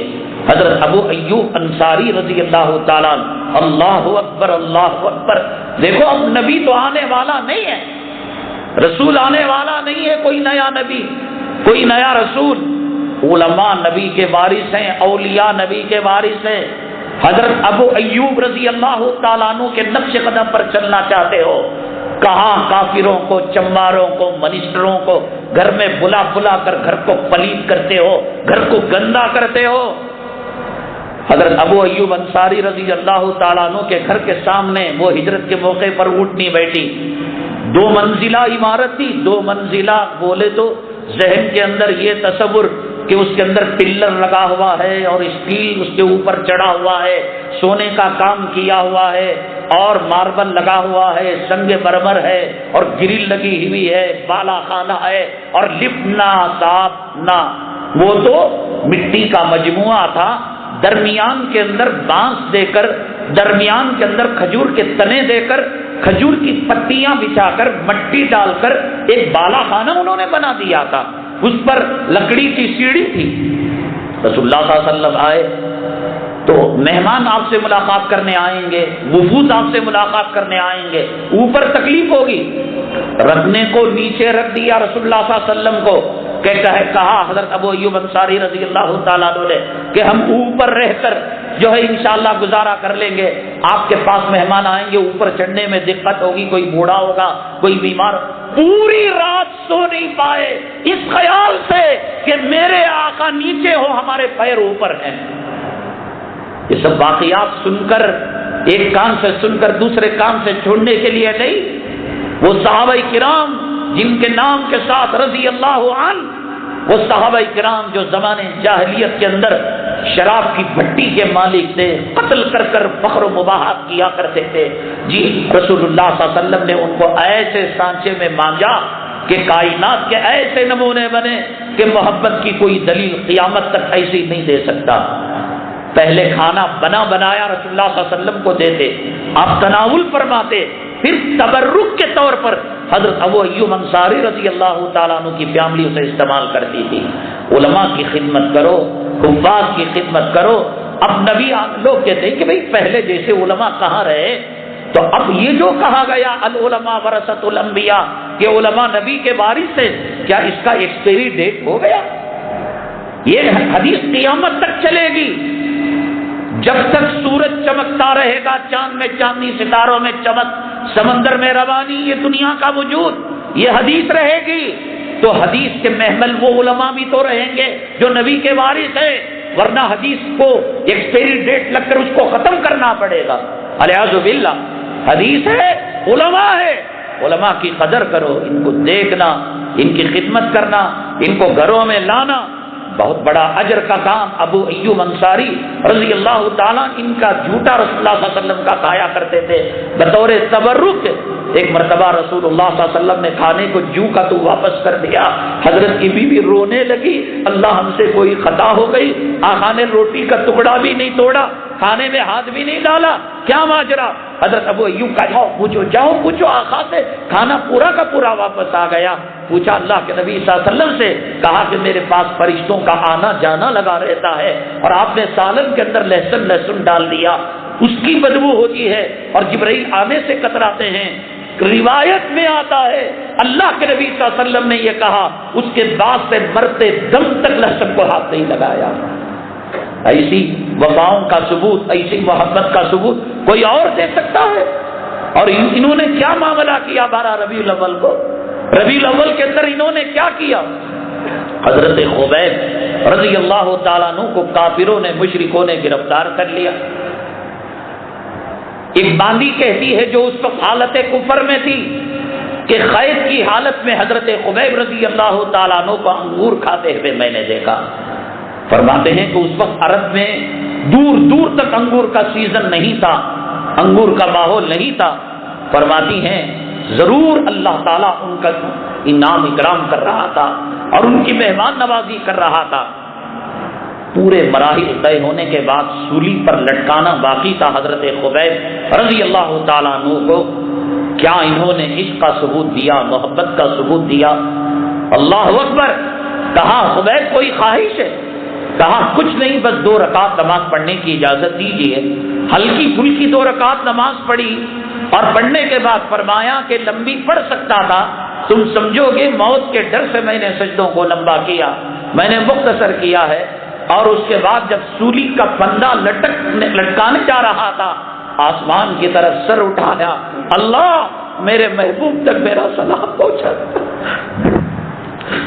دنیا سے رخصت ہو رہے ہیں اور محبوب کو یاد کر رہے ہیں۔ نہ کوئی موبائل ہے، نہ انٹرنیٹ ہے، نہ الیکٹریسٹی ہے، اللہ کوئی وسیلہ نہیں ہے، کوئی درمیان میں شخص نہیں ہے۔ یہ نہیں کہا میری بیوی سے بات کرنا چاہتا ہوں، میری اولاد سے بات کرنا چاہتا ہوں، میرے دکان کی وصیت کرنا چاہتا ہوں، میری پراپرٹی کی وصیت کرنا چاہتا ہوں، اللہ میرے محبوب کو میرا سلام پہنچا دے۔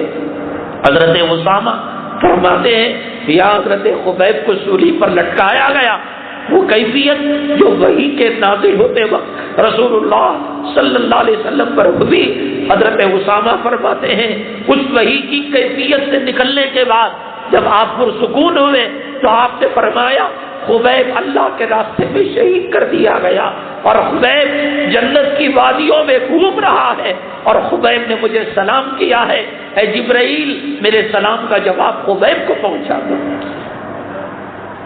ایسی محبت، ایسے عشق رسول کا مظاہرہ کرنے والے، ان کو جلسہ یاد نہیں آیا، ان کو جلوس یاد نہیں آیا۔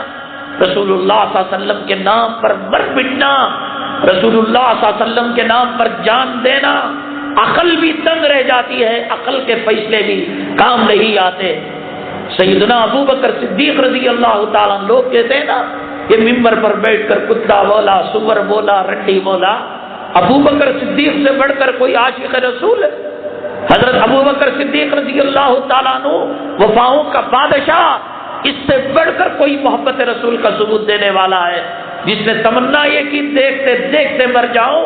اور تبوک کے موقع پر جب چندے کی اپیل کی، عمر الخطاب نے کہا ابو بکر غریب ہے، آج میں دے کر کمپٹیشن کے اندر میڈل لے لوں گا، ایوارڈ لے لوں گا۔ مال کا ڈھیر زیادہ تھا، عمر خوش ہو گئے اور عمر کہنے لگے دل دل کے اندر، آج میں نے ابو بکر کو پیچھا کر دیا، آج محبت رسول اور عشق رسول کا میڈل عمر کو دیا جائے گا۔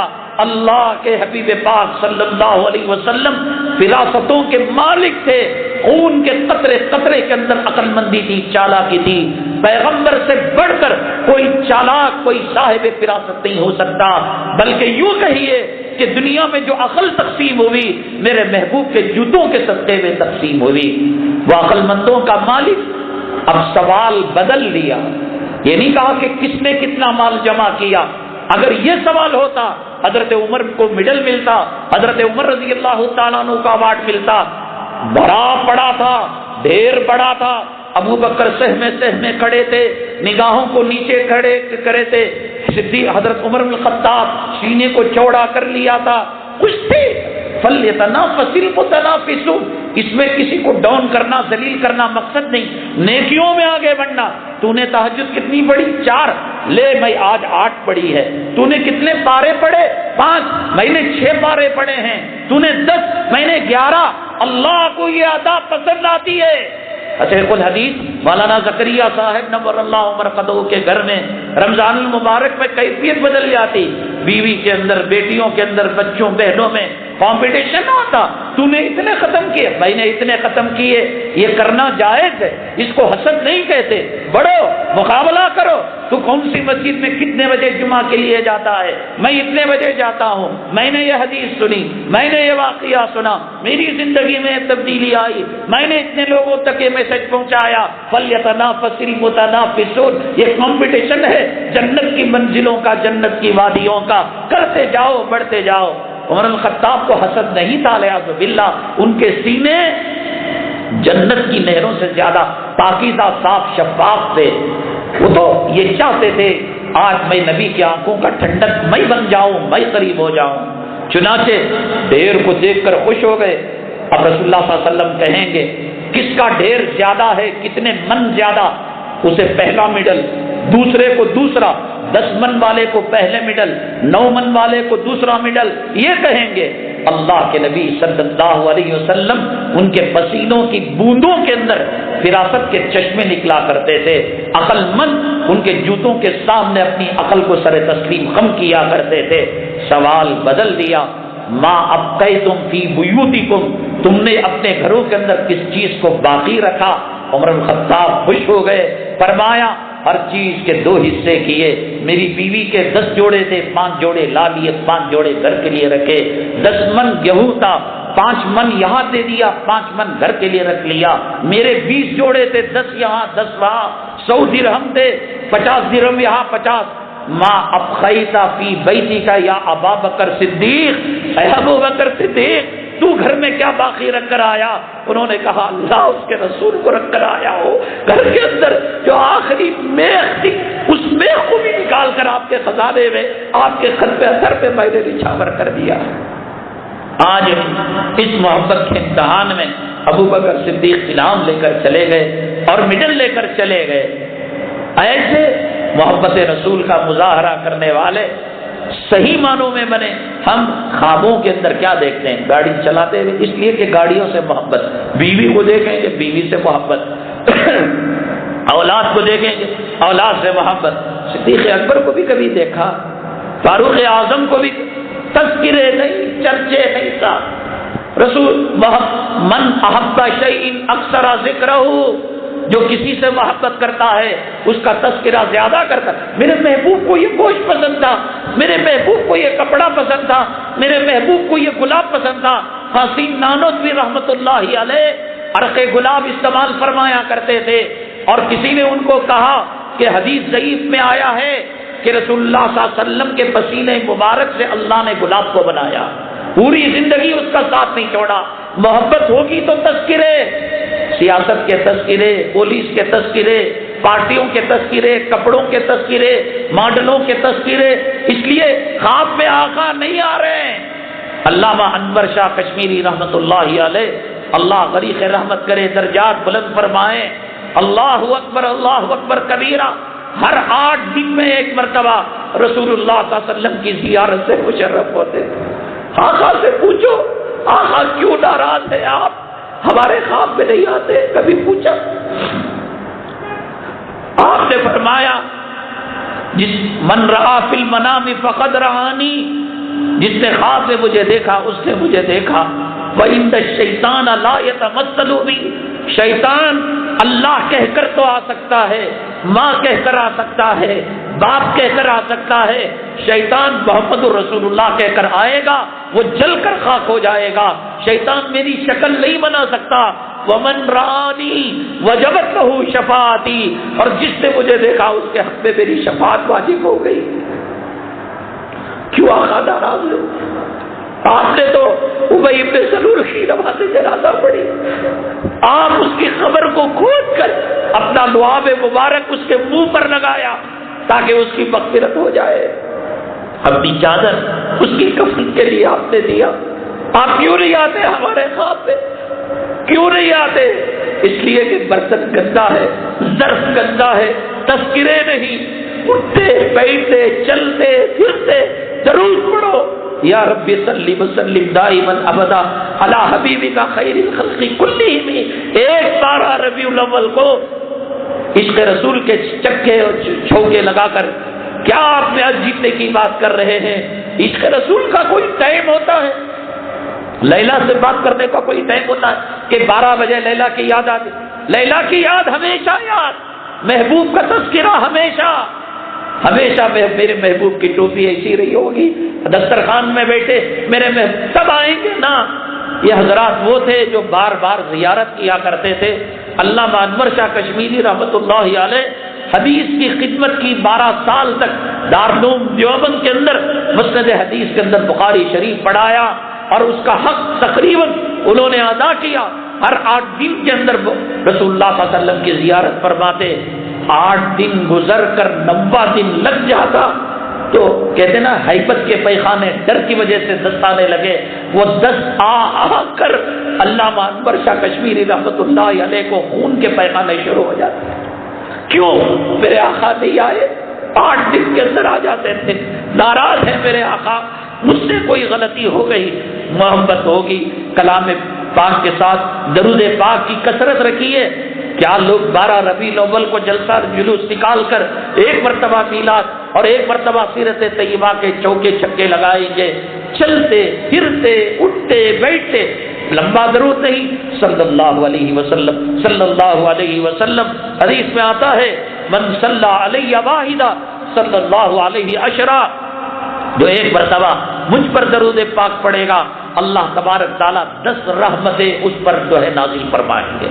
ایک کام آپ کر رہے تھے، سافٹ ویئر کا کام کر رہے تھے، گھر کی مشین کی مرمت کا کام کر رہے تھے، بورویل کی جو ہے مشین خراب ہو گئی، آپ مرمت سمجھ میں نہیں آ رہا کچھ بھی اسٹارٹ کیوں نہیں ہو رہی ہے، تب تمام پرزے صحیح، درود پڑھیے، رحمت اترے گی، اللہ غیب سے مسئلہ حل کر دے گا۔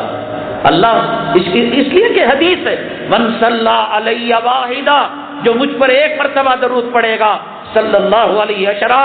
بچہ ایگزام لکھنے کے لیے جائے، اس کو بتاؤ کہ رسول اللہ صلی اللہ علیہ وسلم پر درود پڑھتا ہوا جائے۔ جب درود پڑھے گا اللہ کی رحمتیں نچھاور ہوں گی، اللہ کی رحمتوں کے آنے کے بعد مشکلات دور ہو جائیں گی۔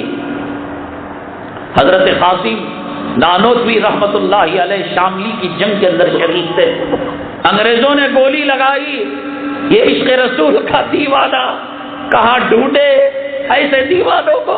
اولئک آبائی فجیدی بمثلی اذا جمعتنا یا جریر المجامع، اے لشکروں کے سردار ایسے نمونے کو تو پیش کر کر دکھاؤ۔ حضرت قاسم نانوتوی رحمت اللہ علیہ کو گولی لگی سینے کی طرف، لیکن ہو کر گزر گئی، ذرا سا زخم ہوا، اس کو سنبھال لیا۔ اب ذرا نقاہت کمزوری ہوئی، انگریز کی دشمن فوج نے جو گولی چلائی کنپٹی پر اور ادھر سے ادھر نکل گئی، ظاہر سی بات ہے کہ ایک دم نازک حساس مقام ہے، آدمی تڑپ جاتا ہے۔ حضرت قاسم نانوتوی رحمت اللہ علیہ اپنی دونوں ہتھیلیاں کنپٹیوں پر دبا کر بیٹھ گئے۔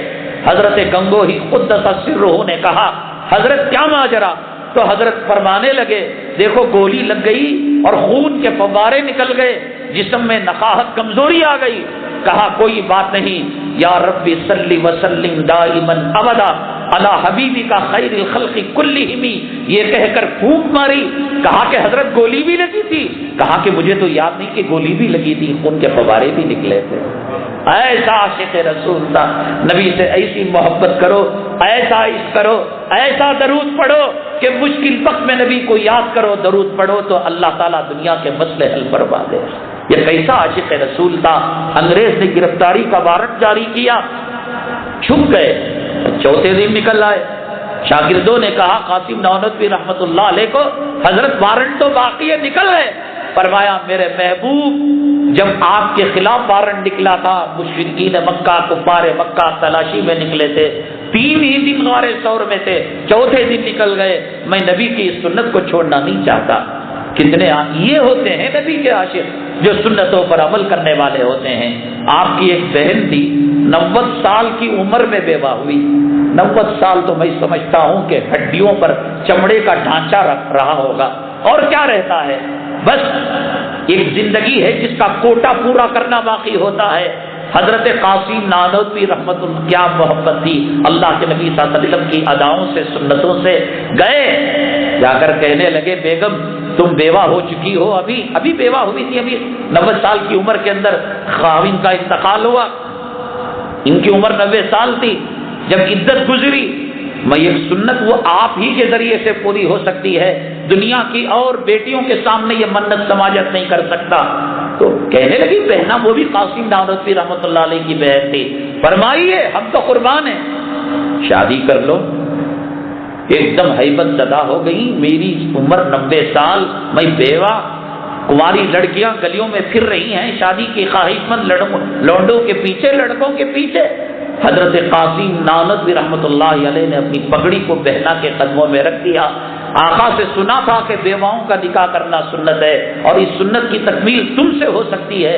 مجھے معلوم ہے کہ زوجین کے حقوق کے بارے میں اب کچھ بھی نہیں ہو سکتا، لیکن اتنا تو ہوگا کہ قیامت کے دن میں یہ کہوں گا آقا وہ بیواؤں کی سنت کا نکاح کرنے میں وہ بھی سنت میں پوری کر کے آ گیا. ایسے وفاؤں کے شہزادے تھے جو سنتوں پر چلتا ہے. رسول اللہ صلی اللہ علیہ وسلم کی ایک ایک ادا کو رسول اللہ صلی اللہ علیہ وسلم نے انگوٹھی کا استعمال کیا. تو کیسے کیا؟ آج دیکھو صاحب، فلاں مرشد نے اتنی موٹی انگوٹھی دی، اس کو ایک انگلی میں ڈال لیا. فلاں مجاور نے دی، اس کو ایک انگلی کے اندر ڈال لیا. مرد کے لیے چاندی کی انگوٹھی 5 گرام سے زیادہ استعمال کرنا جائز نہیں ہے. رسول اللہ صلی اللہ علیہ وسلم استعمال نہیں کرتے تھے. بادشاہوں کو خطوط لکھے جاتے تو صحابہ کرام نے کہا کہ جب تک اس پر اسٹامپ نہیں لگتا، بادشاہ روم کے قیصر و کسریٰ وہ خطوط کو ایکسپٹ نہیں کرتے، وہ قبول نہیں کرتے. تو اللہ رسول محمد رسول، یہ اس طریقے سے ترتیب کے ساتھ وہ جو ہے حروف مقطعات اس طریقے سے انگوٹھی بنائی گئی، وہ اسٹامپ مارا کرتے تھے. اس لیے فقہا نے کہا پہننا لازم نہیں ہے، لیکن حرام بھی نہیں، ناجائز بھی نہیں. عورت سنگار کے لیے 20 انگلیوں میں انگوٹھیاں ڈالے. مرد کے لیے شہادت کی انگلی اور اس کی بغل والی انگلی کے اندر ڈالنا مکروہ ہے، اور یہ چھوٹی انگلی اور اس کے بغل والی انگلی کے اندر ڈالنا اگر وہ ڈال سکتا ہو تو ڈالے، ڈالنا کوئی ضروری نہیں ہے. اور بعض علماء نے کہا کہ اس کا جو نگینہ ہے وہ ہتھیلی کی طرف ہونا چاہیے، اور بعض نے کہا کہ نہیں اوپر بھی ہو تو اس کا کوئی حرج نہیں ہے. ڈبل انگوٹھی کا ڈالنا، غیر چاندی کی دھات کی انگوٹھی، لوہا ہے، اسٹیل ہے، تانبا ہے، پیتل ہے، سونا ہے، یہ سب حرام ہے مرد کے لیے. ایک چاندی وہ بھی 5 گرام کی حد تک وہ اس کو استعمال کر سکتا ہے. لوہے کی انگوٹھی مرد کے لیے بھی ناجائز ہے، عورت کے لیے بھی ناجائز ہے. لوہے کے علاوہ اور دھاتوں کی انگوٹھی عورت کے لیے جو ہے پورے انگلیوں کے اندر پہننا جائز ہے. یہ سب چیزیں چن چن کر ہم اپنائیں گے. رسول اللہ صلی اللہ علیہ وسلم کی سنتوں سے محبت کا ثبوت اور آپ سے محبت کا ثبوت ہوگا. اب یہاں سے جب قامت الصلاۃ ہوگا، اقامت ہوگی، کھڑے ہوں گے تو ذرا نیچے جھانک کر دیکھ لینا کہ بھئی کتنوں کے پاجامے اور کتنوں کی تہبند پیانٹ ٹخنے سے نیچے ہے. یہ اتنا برا کام ہے، اتنا ملعون کام ہے کہ حدیث پاک میں آتا ہے کہ قیامت کے دن اللہ تعالیٰ اس کی طرف نگاہ رحمت نہیں اٹھا کر دیکھیں گے. یہ تو ٹوٹیوں کا کام کرتا ہے، گلیوں کو جھاڑتے ہوئے جا رہا ہے، بیکار کا فیشن ہے صاحب، ایک فیشن یہ ہے کہ آدمی لڑکی کو گھور کر دیکھ رہا ہے گناہ حرام، چلو مزہ تو آ رہا ہے۔ ایک آدمی شراب ہے، شراب پی رہا ہے، ٹخنے سے نیچے عورت کی طرح پینٹ لٹکا لیا، اس میں کیا لذت؟ گناہ ہے، بے لذت ہے۔ شب برات کے اندر جہاں بنو کلب کے بکریوں کے بالوں کے برابر مغفرت، لیکن اس آدمی کی مغفرت نہیں جس کا کپڑا ٹخنے سے نیچے ہو، دہبت۔ اب یاد رکھیے گا، جو سنتوں پر عمل کرتا ہے وہ دنیا میں بھی راحت میں اور آخرت کے اندر بھی اس کے مزے مزے ہیں۔ جو لوگ سنتوں کے خلاف، اللہ کے نبی صلی اللہ علیہ وسلم ہمارے دشمن نہیں تھے، پوری دنیا کی ماؤں کی مامتا، پوری دنیا کی باپوں کی شفقت ترازو کے ایک پلڑے میں رکھے۔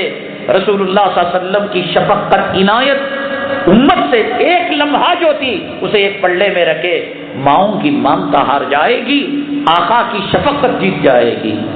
آپ نے سفید رنگ کو پسند کیا، مردوں کے لیے سفید رنگ زیادہ فائدہ دینے والا ہے۔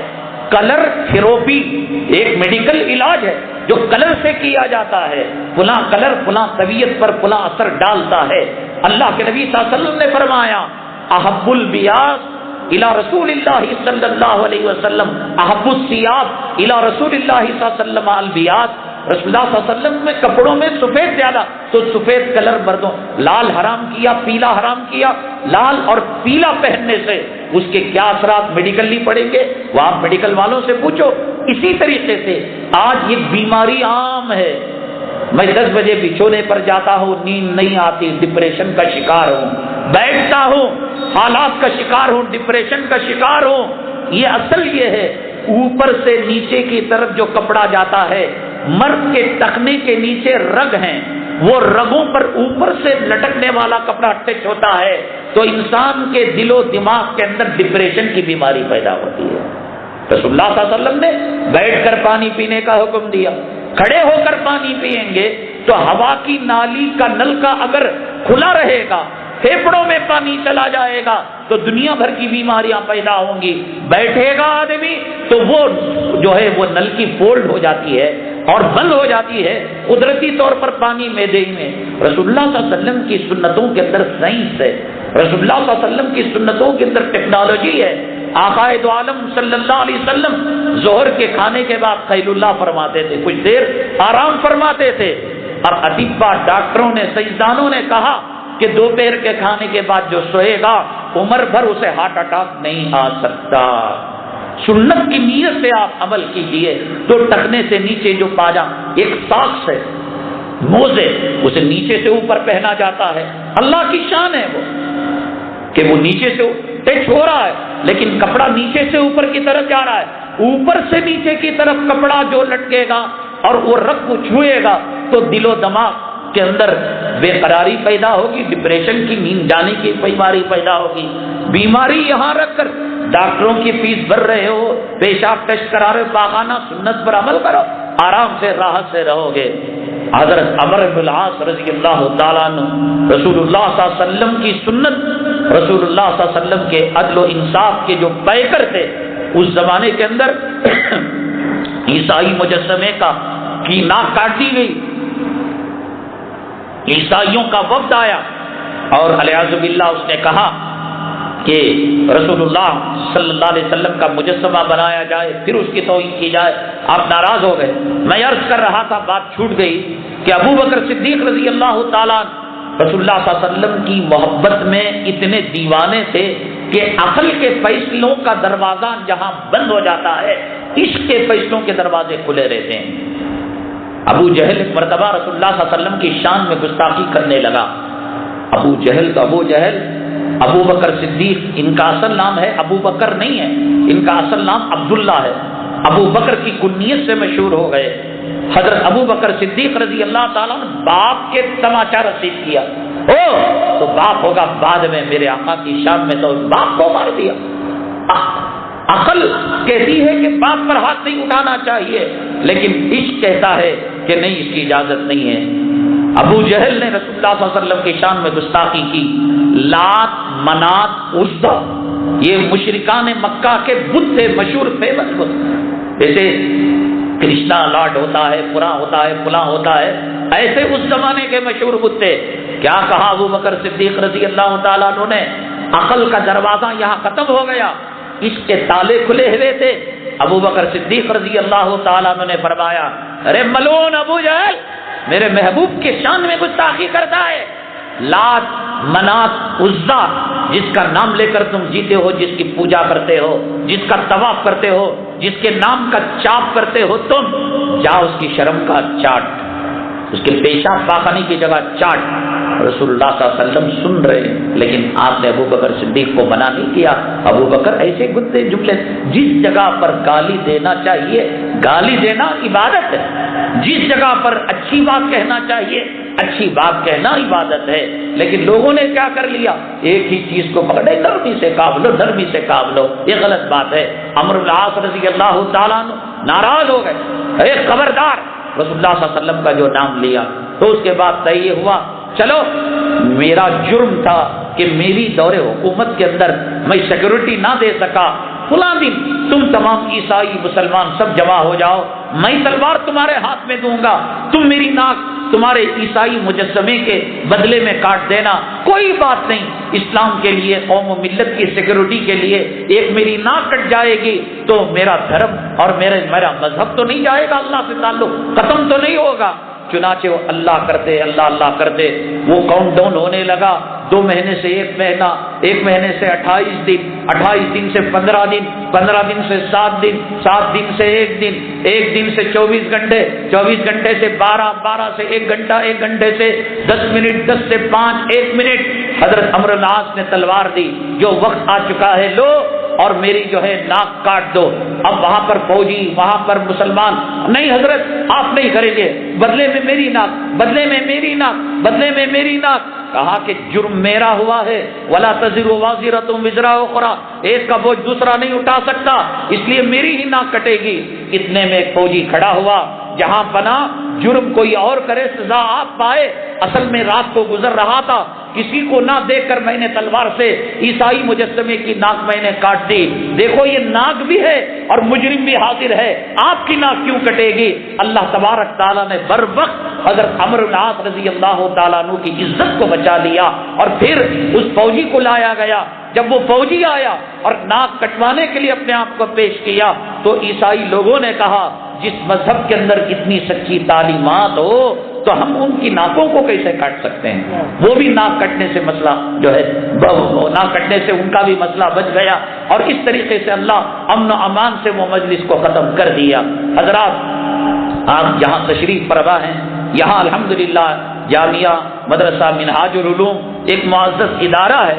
یہاں کے منتظمین اور یہاں کے اساتذہ، بالخصوص ہمارے جو شفیق صاحب ہیں، حقیقت میں مشفق ہیں، اپنی جو ہے بیوی بچوں کو چھوڑ کر بچوں پر دھیان دن رات لگائے رکھتے ہیں. یہاں کا کیلنڈر چھپا ہے اور میرے خیال میں اور کیلنڈروں کے مقابلے میں یہ بہت دیدہ زیب ہے، خوبصورت ہے. آپ جب اپنے گھروں، یہ تو ضرورت کی چیز ہے، گھروں میں ٹانگیں گے، دیکھیں گے، جمعہ کی یاد تازہ ہوگی، مدرسے کی یاد تازہ ہوگی. یقیناً آپ کے گھر میں 2-4 عادت اور کیلنڈر خرید چکے ہوں گے، اس نیت کے ساتھ کہ ایک جامعہ منہاج العلوم دینی مدرسے کی اعانت ہے، مدد کرنے کی نیت سے آپ اس کیلنڈر کو کثیر تعداد میں، یہ نہیں کہ خالی میں اپنے گھر کے لیے لے لیا، اپنے دوست و احباب کو بھی گفٹ دینے کے لیے، اپنے سسرال کو، اپنے ماما کو، چچا کو گفٹ دینے کے لیے 10-10، 20-20 عدد کے اندر مدرسے کے تعاون کے لیے آپ خریدیں گے تو ایک جمعہ کی یادگار آپ کے گھر میں رہے گی. بھئی ہم جمعہ کو یہیں جایا کرتے تھے، یہی بیانات سنا کرتے تھے. اور انسان جب دین کے راستے میں آتا ہے تو میں نے کہا اللہ اس کے لیے راہیں کھولنے لگتے ہیں. آپ کی گرہ کھلتی ہے یا نہیں کھلتی؟ آپ اللہ کے راستے میں قدم بڑھا چکے ہیں یا نہیں؟ وہ